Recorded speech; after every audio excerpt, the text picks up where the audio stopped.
ആവണക്കെണ്ണ ഇനി താരനകറ്റും. Hi, healthy കേരളയിലേക്ക് സ്വാഗതം. താരൻ മിക്കവരെയും അലട്ടുന്ന പ്രശ്നമാണ്. താരനകറ്റാൻ വിവിധ തരം എണ്ണകൾ ഇന്ന് വിപണിയിലുണ്ട്. അതെല്ലാം ഉപയോഗിച്ചിട്ടും താരൻ മാറുന്നില്ലെന്ന് പരാതി പറയുന്നവരുണ്ട്. ത്വക്കിൽ എണ്ണമയം ഉൽപ്പാദിപ്പിക്കുന്ന ഗ്രന്ഥിയുടെ പ്രവർത്തന ഫലമായി തലയൊട്ടിയിലും സ്വാഭാവികമായി എണ്ണമയം ഉണ്ടാകും.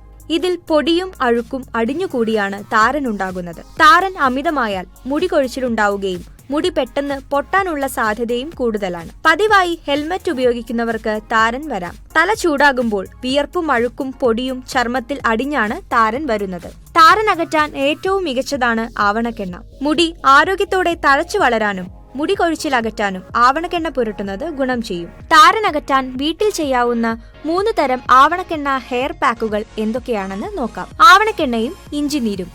അല്പം ഇഞ്ചിനീരും ആവണക്കെണ്ണയും ചേർത്ത് തലയിൽ പുരട്ടുക. ശേഷം 15 മിനിറ്റ് മസാജ് ചെയ്യുക. മസാജ് കഴിഞ്ഞാൽ ഷാംപൂ ഉപയോഗിച്ച് കഴുകുക. ആഴ്ചയിൽ 3-4 ദിവസം ഈ പാക്ക് പുരട്ടുന്നത് താരനകറ്റാൻ സഹായിക്കും. ആവണക്കെണ്ണയും ബദാം ഓയിലും.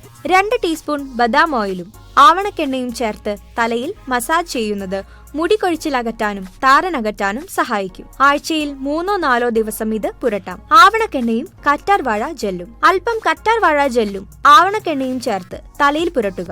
ശേഷം 15 മിനിറ്റ് മസാജ് ചെയ്യുക. ശേഷം ഷാംപൂ ഉപയോഗിച്ച് കഴുകാം. മുടി ബലമുള്ളതാക്കാനും താരനകറ്റാനും ഇത് വളരെ നല്ലതാണ്. ആഴ്ചയിൽ 2 ദിവസം ഇത് പുരട്ടാം.